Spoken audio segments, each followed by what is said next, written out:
जी हाँ दोस्तों, नमस्कार। तो सबसे पहले मैं अपने सभी विद्वान साथियों को, ऋषि बहनों को, सभी प्रिय विद्यार्थीगण को जो हमारे कॉम्पिटिटिव एग्जाम की तैयारियां करते हैं मित्रों, उनको जितेंद्र क्लासेस की इस ऑनलाइन कक्षा की तरफ से और मैं अपनी तरफ से आप सभी लोगों को बहुत बहुत तहे दिल से स्वागत करता हूँ।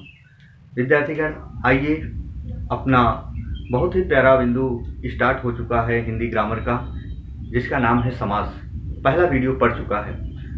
तहलका मचाएंगे विद्यार्थीगण, ये मेरी गारंटी है पूरी ऊर्जा के साथ। और ऐसा पढ़ेंगे, मैं रियल बताऊं, हर जगह मिलने वाला नहीं। पढ़ने का मतलब विद्यार्थीगण, बहुत सारे स्टूडेंट पढ़ते हैं, हर हमारे घर परिवार में सभी ऋषि बहनें, विद्वान साथी, विद्यार्थीगण सभी लोग पढ़ते हैं, पर पढ़ने का अपना नज़रिया, अपना अंदाज सही दिशा में होना चाहिए।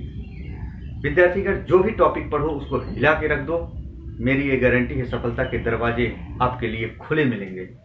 कोई भी टॉपिक पढ़ना, कंसेप्ट वाइज पढ़ना, लोगों की तरह आधा अधूरा ज्ञान मत लीजिएगा। समास स्टार्ट हो चुका है। आज हम बात करेंगे पदों की प्रधानता के आधार पर समास के 4 प्रकार। कौन सा समास ऐसा है जिसका प्रथम पद या जिसका उत्तर पद या जिसका उभय पद या जिसका तीसरा पद योग रूढ़ शब्द प्रधान होता है, किसका पद प्रधान नहीं होता, ऐसा कौन सा समास है। कौन से समास ऐसे हैं जो पदों की प्रधानता के आधार पर नहीं भाग लेते, कौन से ऐसे समास हैं जो पदों की प्रधानता के आधार पर भाग लेते हैं। तमाम बिंदु पर हम आपसी वार्तालाप करेंगे, बहुत अच्छे से कंसेप्ट को क्लियर करेंगे। आइए जरा देखते हैं। प्रिय विद्यार्थीगण, आज हम पढ़ेंगे पदों की प्रधानता के आधार पर समास के जो प्रकार होते हैं, 4 होते हैं। इतना याद रखना, जबकि मैंने पहली वीडियो में बताया है जहां समास का संपूर्ण परिचय है एवं उनके प्रकार में बहुत अच्छे से प्रकार बताया है, कौन कैसे कैसे कितने प्रकार होते हैं। तो विद्यार्थीगण, आज हम बात करेंगे पदों की प्रधानता के आधार पर जो समास के 4 प्रकार होते हैं। उनमें जो पहला होता है अव्ययीभाव समास, दूसरा होता है तत्पुरुष समास, तीसरा होता है द्वंद्व समास, चौथा होता है बहुव्रीहि समास। पदों की प्रधानता के आधार पर समास के यही 4 प्रकार होते हैं, जबकि द्विगु और कर्मधारय जो समास होते हैं विद्यार्थीगण, वो पदों की प्रधानता के आधार पर समास में भाग नहीं लेते। याद रखना, एक प्रश्न ये बना, 4 पदों की प्रधानता के आधार पर समास में भाग लेते हैं। विद्यार्थीगण, मैंने ये सीरियल वाइज लिखा है आपको याद करने के लिए। आप भूल जाते हो किस समास का कौन सा पद प्रधान होगा, अभी अंगुली पे नचाओगे, धैर्य रखना। पहले नंबर पर विद्यार्थीगण मैंने लिखा क्या, अव्ययीभाव समास। अव्ययीभाव समास पहले नंबर पर है, जिसका पहला पद प्रधान होता है, या पूर्व पद या प्रथम पद, बात वही है। तत्पुरुष समास को मैंने दूसरे नंबर पर रखा है, तो याद रखना इसका दूसरा पद प्रधान होता है। अंतिम पद, उत्तर पद, चाहे अंतिम पद कहे चाहे उत्तर पद कहे, दोनों का मतलब एक है, चाहे दूसरा पद कहे, इन तीनों का मतलब एक है। विद्यार्थीगण, अंतिम का मतलब जैसे हम हमारे घर परिवार में 2 भाई हो या कोई 2 वस्तु हो, तो एक जो पहला होगा दूसरा होगा उसे हम अंतिम मान लेते हैं हमेशा और हमेशा। तो याद रखना, तत्पुरुष समास दूसरे नंबर पर है, तो इसका दूसरा पद प्रधान होता है। दूसरे पद को अंतिम पद कहा जाता है, उत्तर पद। एग्जाम की घड़ी में दूसरा पद अंतिम पद नहीं आता, पूछता है ऐसा कौन सा समास है जिसका उत्तर पद प्रधान होता है, तो आपको जवाब देना है तत्पुरुष समास। द्वंद्व समास क्या होता है विद्यार्थीगण, इसके दोनों पद प्रधान होते हैं।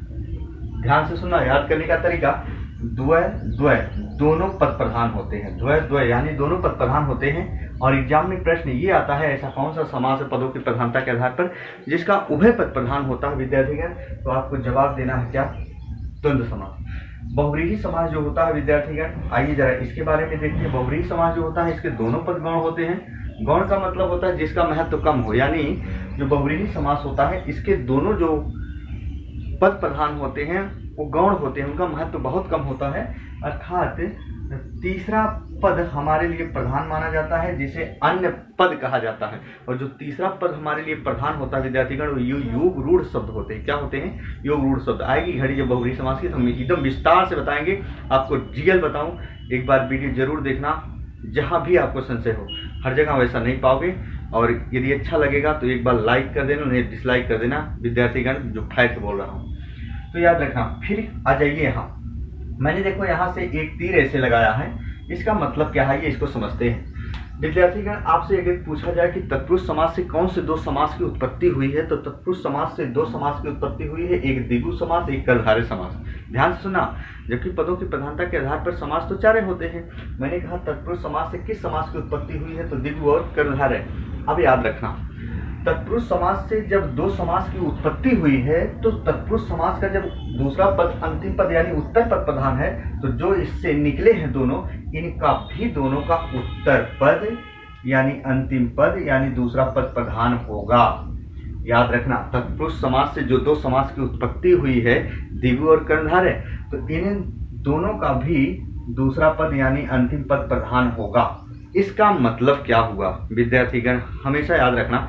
जैसे हम कहें हम हमारे घर परिवार में, विद्यार्थीगण बहुत ध्यान सुना, हम हमारे घर परिवार में कोई पिताजी हों और पिताजी के दो लड़के हों, तो याद रखिए तत्पुरुष समास जैसे पिताजी हो गए, इनके दो लड़के हो गए, दो इनका ब्लड ग्रुप होगा, इनका भी वही होगा। विद्यार्थीगण ब्लड ग्रुप याद करने का तरीका मैं बता रहा हूं, तो इससे जो दोनों निकले हैं इनका भी उत्तर पद यानी अंतिम पद दूसरा पद प्रधान होगा इन दोनों का। अच्छा, अगली बात विद्यार्थीगण, हालांकि जो पुराने स्टूडेंट होते हैं विद्यार्थीगण, ऋषि बहनें होती हैं, उनको भी पता होता है।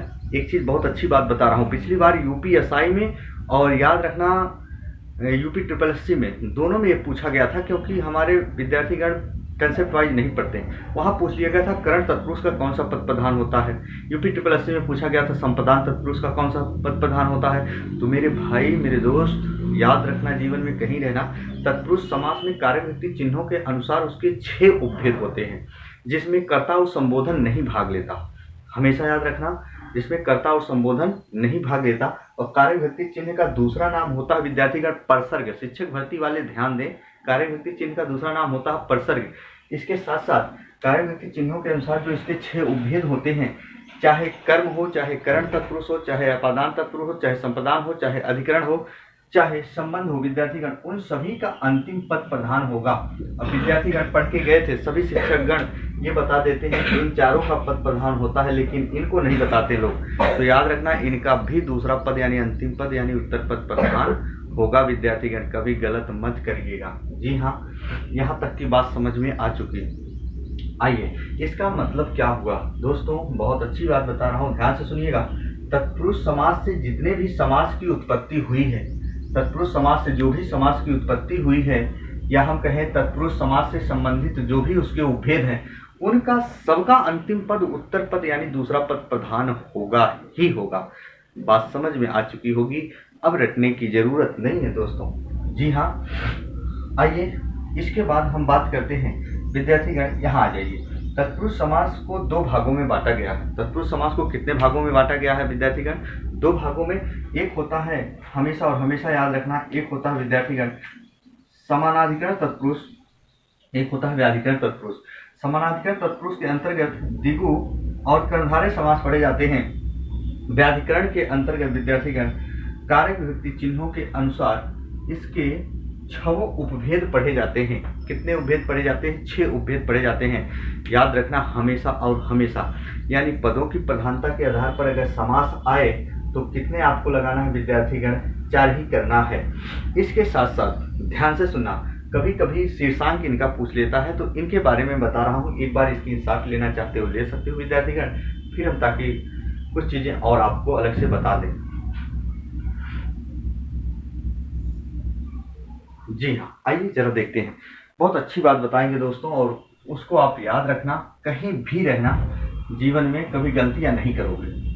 कंसेप्ट वाइज पढ़ना है। लोगों को क्या विद्यार्थीगण बता के चले जाते हैं, पर एग्जाम में आज बैठोगे ना, बहुत अच्छी बात बता रहा हूँ, लोग बता के चले जाते हैं पर एग्जाम में आपको बैठना है। दुनिया ज्ञान ज्यादा देती है पर साथ बहुत कम देती है। बहुत अच्छी बात बता रहा हूँ विद्यार्थीगण, जीवन में कहीं रहना, नोट करना, ऐसा बिंदु आपको कोई नहीं बताएगा। याद रखना, अगर कहे समास के प्रकार, समास के प्रकार या भेद कहे तो ये कितने माने जाते हैं? 6 माने जाते हैं। करना क्या है, ध्यान से सुना, तो करना क्या है विद्यार्थीगण? समास के प्रकार या भेद जब कहे तो ये कितने होते हैं? 6 होते हैं। तो पहले नंबर पर आपको क्या रखना है? अव्ययी भाव समास रखना है। दूसरे नंबर पर आपको रखना है विद्यार्थीगण तत्पुरुष समास रखना है। जी हाँ, फिर तीसरे नंबर पर याद रखना, तत्पुरुष समास तो दूसरे नंबर पर रख दिया, तीसरे नंबर पर यहाँ से दिगु और कर्णधारय की उत्पत्ति होती है, तो यहाँ रखना है क्या विद्यार्थीगण? दिगु समास। चौथे नंबर पर रखना है यहाँ कर्मधारय, कर्मधारय समास। फिर 5वें नंबर पर रखना है द्वंद्व समास। फिर 6वें नंबर पर रखना है विद्यार्थीगण बहुव्रीहि समास क्या रखना है? बहुव्रीहि समास रखना है। इसका मतलब यह हुआ, अगर इनका क्रम पूछा जाए तो अब आप वो भी नहीं गलती करोगे। कभी कभी विद्यार्थीगण, हमारे शिक्षक भर्ती वाले विद्यार्थीगण, ध्यान दे ऋषि बहने, वहां पूछा गया था सर्वनाम का क्रम पूछ लिया गया था, पूछा था तीसरा सर्वनाम कौन सा होगा। अब उनको पता नहीं कि पहला होता है पुरुषवाचक, दूसरा होता है निश्चय, तीसरा होता है अनिश्चयवाचक। तो इनका क्रम भी आप याद रखें। कौन कौन से सर्वनाम मैंने ये कहा कि कौन से समास ऐसे हैं जो पदों की प्रधानता के आधार पर नहीं भाग लेते, तो दिगु और कर्णधारे नहीं भाग लेते। तो विद्यार्थीगण, आज तक की मेरी कक्षा यहीं तक होगी। यदि आपको वीडियो अच्छी लगे तो लाइक और सब्सक्राइब करना ना भूलें। फिर हम जब अगले दिन रूबरू मुखातिब होंगे तो अन्य वाला पार्ट लेकर आएंगे। अव्ययी भाव समास तहलका मचाओगे, मेरी गारंटी कंसेप्ट वाइज। तो विद्यार्थीगण, तब तक के लिए मित्रों, जय हिंद, जय भारत।